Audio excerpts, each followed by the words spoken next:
Welcome back, everyone, and hello to our audience on Zoom. Before I introduce our feature poets, please remember that we're inviting both our live and live-streamed audiences to write poems in response to the poetry of the season's featured poets. A call for submissions will open in 2025, and Planet Earth Poetry folks will be selecting poetry for an upcoming anthology of response poems. You can read all about it on our website, as well as our Poem a Month challenge. If you're not yet a newsletter subscriber, please go to planetearthpoetry.com and sign up so you can stay in the loop. Our first featured poet tonight is Warren Heiti. Warren Heiti is the author of Hydrologos with Pedlar Press, Attending with McGill Queen's University Press, and Diaphora with Deer Mountain Pages, and co-editor of Chamber Music, the Poetry of Jan's Wiki, with Wilfrid Laurier University Press. He lives in Nanaimo on the land of the Snohomish Nation and teaches philosophy and literature at Vancouver Island University. Please welcome Warren Heiti.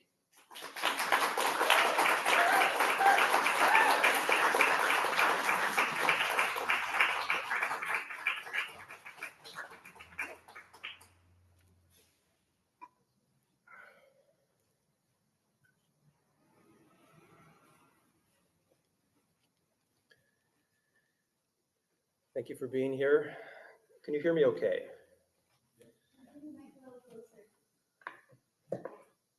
How's that? It's better. Thank you to Kieran and Planet Earth Poetry.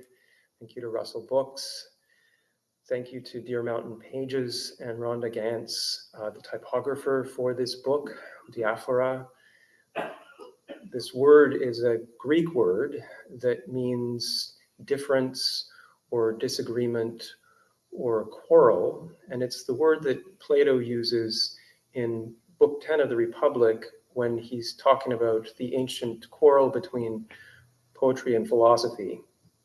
And it's a popular misconception that if you've heard anything about Plato's attitude towards the poets, you've probably heard that he banishes all of the poets out of his beautiful city, but it's false. He doesn't actually do that. He permits certain poems in his beautiful city. In particular, he permits hymns to the gods. Those are good poems to permit. I wasn't going to read any of the philosophical poems tonight, but someone flew here on a float plane who's also an actor, and some of the philosophical poems are double voiced, so we're going to hear one of them with a special guest. End of summer. School buses, untouched for months, slumbering in their yoke-colored robes. Tall grasses, tan with thirst. Across the bay, the mill, smoking its pipe. Light, calmly lacquering all things. The monkish rabbit, bolt upright, its antenna tilting this way, that. Tar black the chasm between this instant and the next. At the threshold of hearing, continuous tinnitus of violence.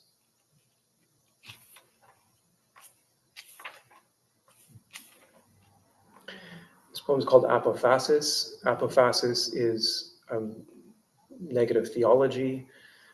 Pseudo-Dionysius the Areopagite, a negative theologian, says that apophasis is clearing away. You try to talk about God by saying what God isn't. He compares it to carving a statue. He says you carve a statue by clearing away. You clear away the rock to reveal the hidden form inside. So apophasis. Every morning, the wall, featureless, seamless, colorless, cool, it vanishes in every direction.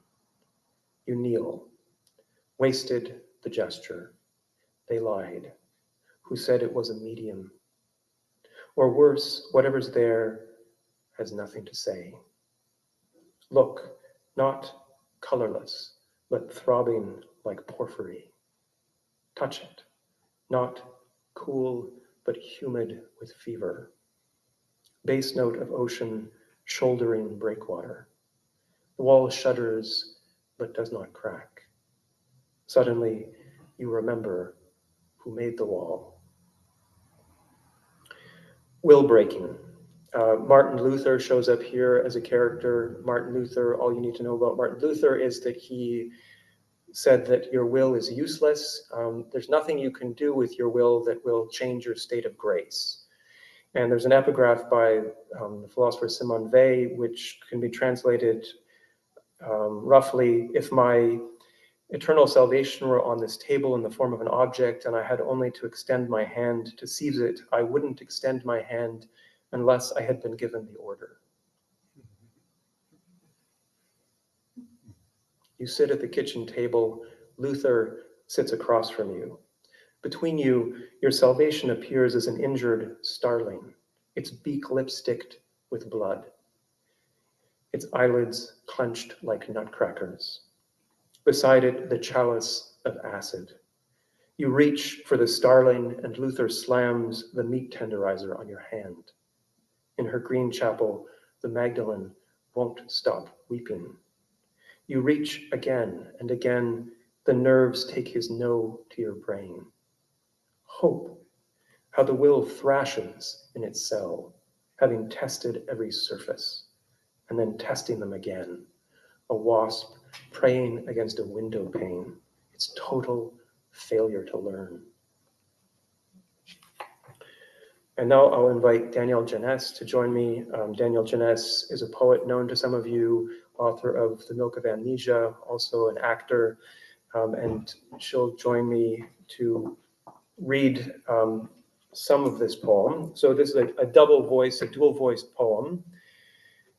And can we share the mic? We can share the mic. We can share the mic. Can you hear us if we share the mic? Great. So the title of this poem is called Spinoza, and it's the voice. Spinoza is an early modern philosopher. What do you need to know about Spinoza? Spinoza said that mind and body are the same thing, and the world was God's body, and for every rock there is an idea, and every rock is thinking itself. And the beginning of the poem, there's an epigraph from Scientific American, and the epigraph reads, "Meat grown in a laboratory could provide high-protein food sources free of the environmental and ethical concerns that accompany large-scale livestock production. Darkness clots in the corners of the laboratory. I keep watch beside the vats. Inside this one, something the color of scallop. The ministers in pale coats tell me it is pig, it is pork. Thinking and being are the same. The difference between this body and some other is choreography. A father lifts his lovely son, shape changed, and prays, and slaughters him in great ignorance. God is body, infinite and indivisible. On the steps of the synagogue, God is stabbing God. The torn cloak hangs upon the wall. The air smells of turpentine and tobacco. Glass dust settles in the lungs. In the petri dish, in the pig's blood, the myoblasts are splitting, multiplying. In the street, God is gutting God. God is knocking God's skull against the cobbles, gnawing on God's brain, hanging God by the ankles, and carving out God's heart. The fable of Saturn is less unreasonable. Then she swaddled a large stone and handed it to Sky's child, great Lord, basilisk of primordial gods. Grabbing it in his hands, he rammed it down into his belly. Wretch, in his heart, he never thought that his son, unbeaten and untouched, was left behind instead of the stone. Suspended in the vat, the scallop-colored muscle tissue cannot act. Sadness is a lessening of essence, a dimming of the light which shines upon the body. The thing in the vat is almost completely eclipsed. Its suffering is more vast than the suffering of a stone. Postulate 4. The body needs for its conservation many other bodies by which it is continually regenerated. Any body is a dance of earth and water, moving momentarily in unison to the music of light, which is its mind, which is a motet of other minds, reflecting other bodies. The ultimate substance is rhythm. All things are animals. Animals are vials filled with water, floating in the water. Water is always water, whether it is snow, hail, rain, or ice. Animals are matter laced with light. Which is the same throughout the universe and yet appears 100 ways different, according to the variety of objects on which it falls, or according to the diverse colors and figures of the glasses through which it passes. A golden geodesic dome sits like a great lily upon the water. Under the water, the dome's roots plunge into the sun. The nodes of the dome are animals, and light pulses through them. The array is always changing, and yet the dome itself is motionless. Or imagine the circulatory system of one enormous organism. Its arteries are fiber optics, and we lurk in this corner like an empire in an empire, like a little worm immersed in the milky light of the chyle, the colorless gleam of the lymph. Our thoughts are lustrous particles downstream from the muscle of sun. In the supermarket, the pork rests on the altar of styrofoam. The mind of the styrofoam is thinking about styrofoam, the mind of the pork about pork. Shedding saffron dye at their feet, she struck each butcher with her eyes' sad dart, looking like a drawing, wanting to call out. Darkness clots in the corners of the laboratory. I keep watch beside the vats. Inside this one, something shapeless, the color of scallop. Who can say with any honesty, this is my body? Thank you, Danielle.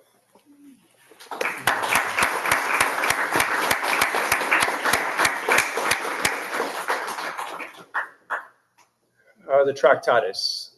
The Tractatus Logico-Philosophicus was written by Ludwig Wittgenstein.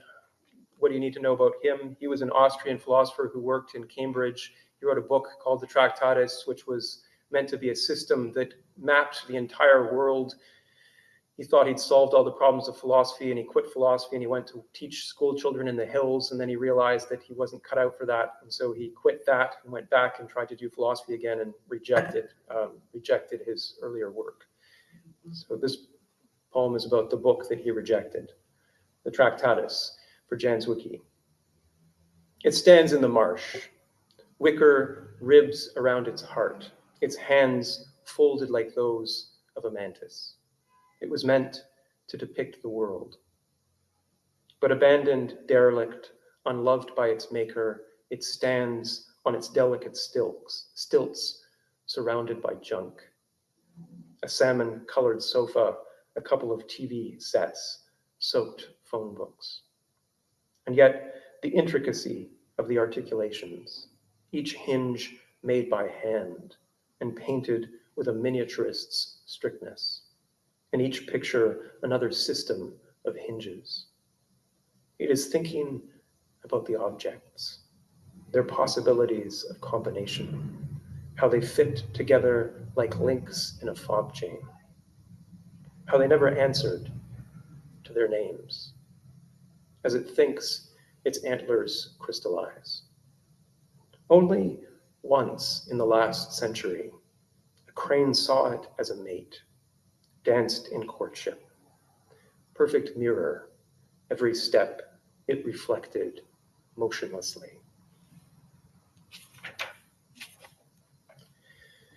Purgatorio, Canto 27. Purgatorio is the middle canticle in the Divine Comedy. It's the only canticle in which there's any hope. If you're in hell, you can't move. And if you're in Paradiso, it's all over. But in Purgatory, you can climb. And Dante, the pilgrim, has trouble on a number of the terraces. He has trouble when he encounters a sin that is personal for him. So he has trouble on the terrace of wrath. He has an anger problem. He has trouble on the terrace of lust. This canto is set on the terrace of lust. What is love? The answer has never not been violent. This morning, watching the stove coil turning dark red, then orange, the water starting to churn and boil, the kettle itself seeming to melt, you think of the penitent on the 7th terrace. How love walked him through the wall of flame. How he wanted, halfway there, to cool himself in molten glass. How the temporal, the eternal fires are nothing next to the candle stub guttering on the altar of the heart. And this chapbook, Diaphora, is part of a larger manuscript, and so I wanted to read a couple of poems from that larger manuscript, and then just 2 poems from this larger manuscript, and then I'll close with one more poem from the chapbook. This poem is called Notes Toward a Poem of Great Village. Great Village is a little village in Nova Scotia. There's a house there that Elizabeth Bishop lived in as a child, and it used to be the case that you could apply to go and stay in that house. The fire-cracked charcoaled house is an ocarina. On the lee side, a hyacinth rings every bell in its spire. The brass section of Narcissi is practicing. The wind races with the fields down to the bay. In the antique store, the spinning wheel is still. The pocket watch unconscious. The saber dreams beside the shark bone cane and the homely walking stick, a hushed grove of bamboo rooted in the umbrella stand. After the rain, crows will stroll across the sky. Night will rush up from the river, extinguishing the Scylla's watch. In the dark of the barn, the muscles of the bicycles will keep flickering. The nearby bridge will go on humming. And someone else will hold you close as the frog hymns come plunging like chimney swifts down the skylight. This is a ghazal, or I think Lorna Crozier pronounces it gazelle. That's the incorrect pronunciation, but the one that I prefer. So this is a gazelle. Nude shingles gleam unashamed in late afternoon sun, your body cool from the lake. The poplar tosses all its pennies up, catches them in one hand. Did we try? We tried. Homemade apricot jam, gin and laughter at the kitchen table. The end of summer, a single flower at the acme of the magnolia tree. In the glowing window, the server strips the cloth from our table, then the cloths from the others. The golden watch, its gentle throb wound down, sleeps in fallen leaves. My pocket is empty. With tenderness, with delight, you bend to touch the young lettuces. All of my books in boxes, the wood floors washed, the radio talking to the night. Those houses lit from inside by other lives. Such abundance. Glass-like, the limits of a human soul. One more. This poem is called A House.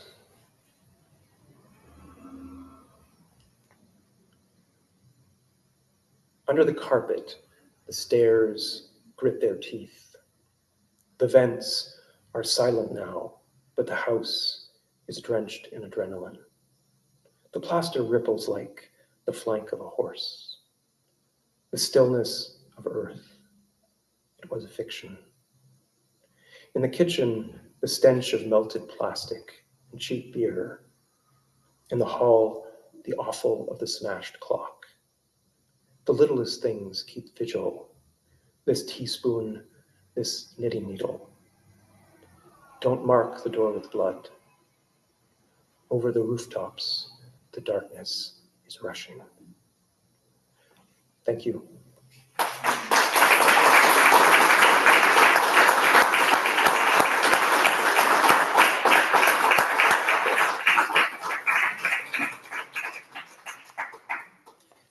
Thank you, Warren. Tim Lilburn lives in the Bowker Creek watershed in WSÁNEĆ territory on Vancouver Island. He's the author of 12 books of poetry. His poetry has received the Governor General's Award, the Canadian Authors Association Award, the European Medal of Poetry and Art, the Homer Prize, and the Saskatchewan Book of the Year Award, among other prizes. His poetry has been anthologized and translated widely. Lilburn is also the author of 3 earlier essay collections concerned with desire and place, living in the world as if it were home, going home, and the larger conversation, contemplation and place. A new essay collection, Numinous Seditions, Interiority and Climate Change, appeared from the University of Alberta Press in 2023.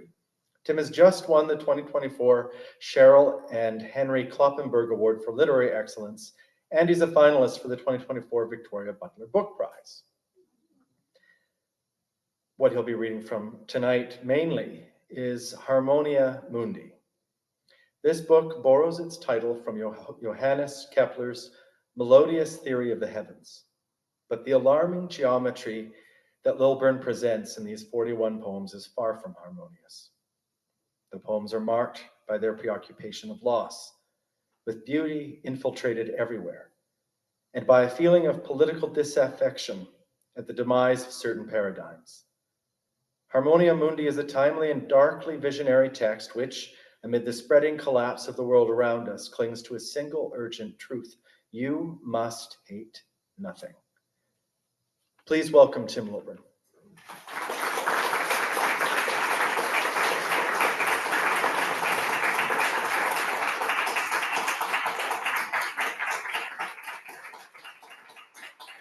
Thank you, Garth.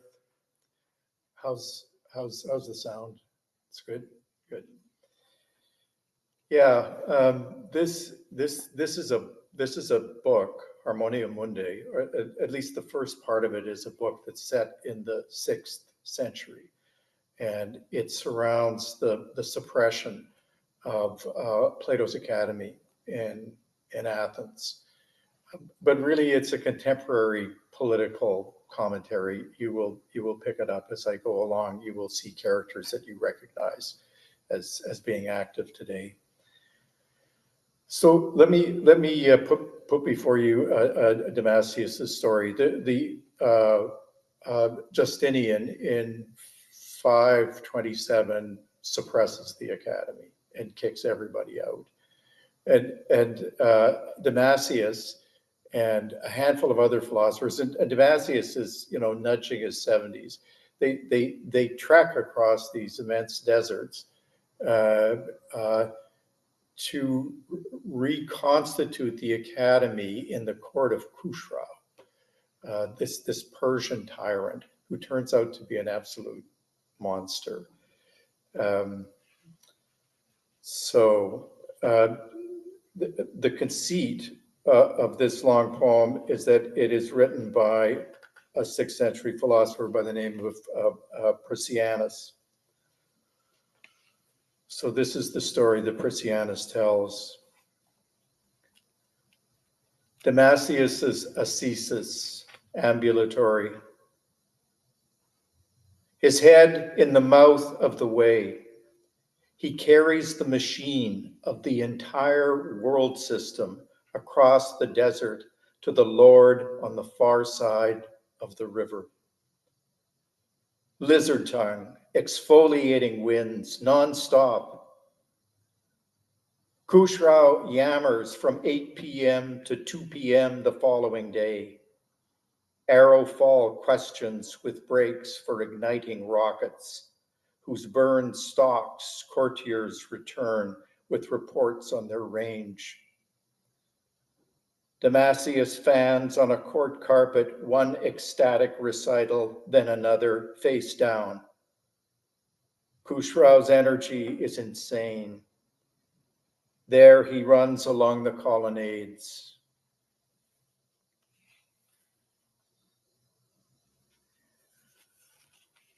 Damascus overland, Damascus is overland.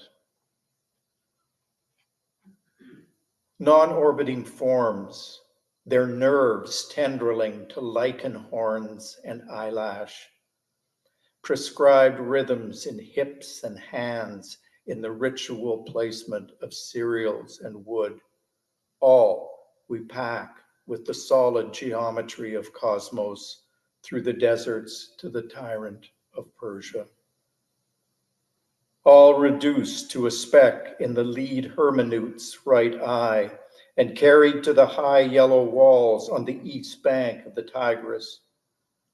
The dialogues, their commentaries, maps of psychagogic places to which we travel, he and his companions, Haran's hive-shaped libraries and sparrowback-colored clay temples. Camel bells tunk, our robes fill with dust.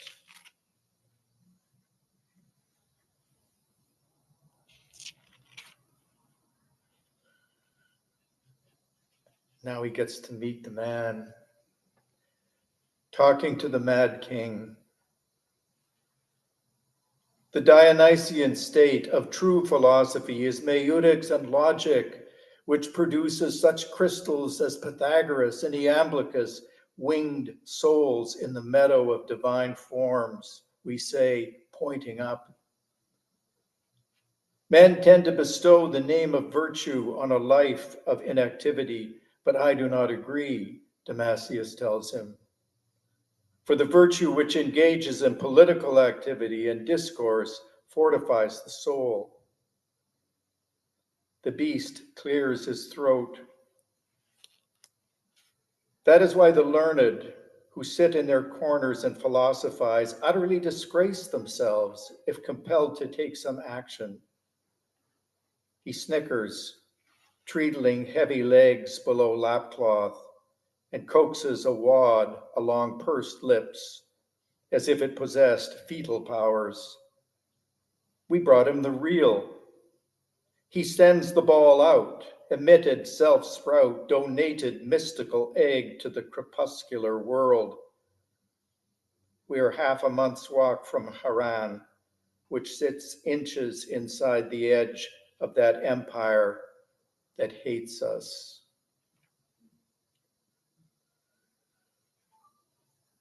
In 540, we see him again as he and his army maraud through towns along the Sasanian Roman border. He drags clouds of prisoners as if they make up a bag full of kitchen junk or a distended thorax. As if made hideous by his own piling notions, he's become a gigantic grasshopper dragging that belly across the sand. He sells these people back to their families, and if money is not forthcoming, he kills his traveling guests, and sometimes he kills even after payment. But when he comes to us in Haran, he cuts himself off from the money poppy, releasing all he's taken, including Damascus's beautiful Kurd slave Sasame, because the majority were not Christians. He is changed in other ways. He is set on his horse by an ingenious pulley system. Loose skin at his neck quakes as he chews. Hair gone, bright blue from burning northern forests.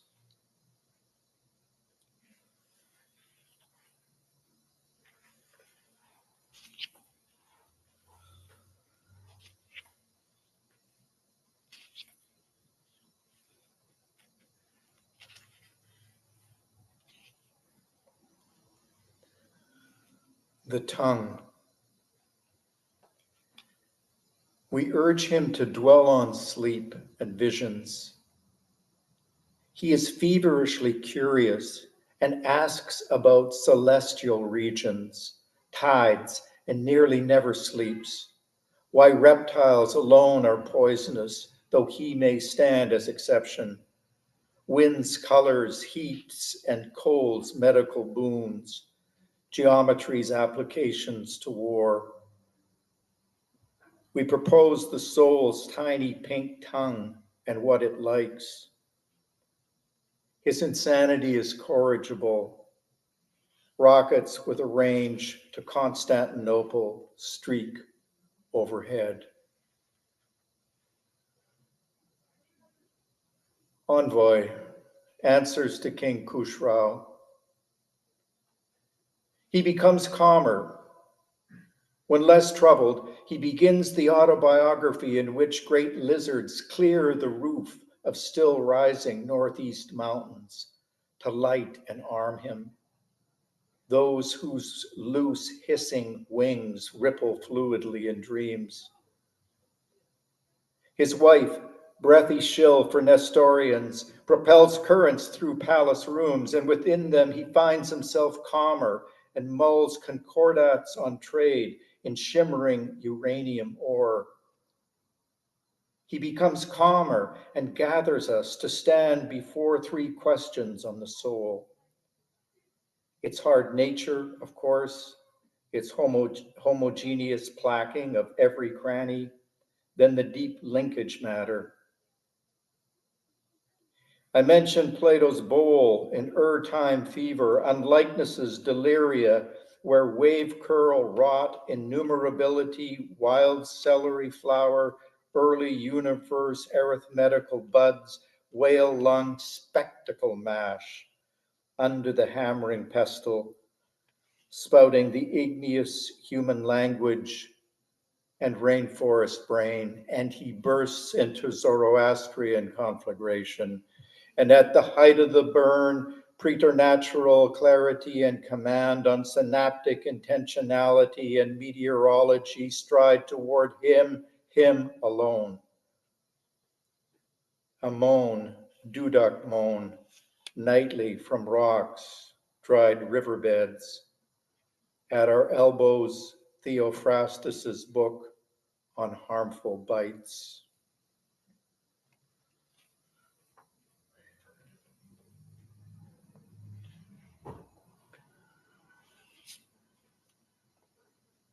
In another place, animal set at the center of unlit oil pots. A boar with no obvious wound sits in a rostrum chair. The theater before him is dark, aside from his drained light, directly above the alert, if awkwardly seated, body. Emptily dark, the theater, yet suffused with quivery outlines of ears. That dark, yet stacked with moist breathing.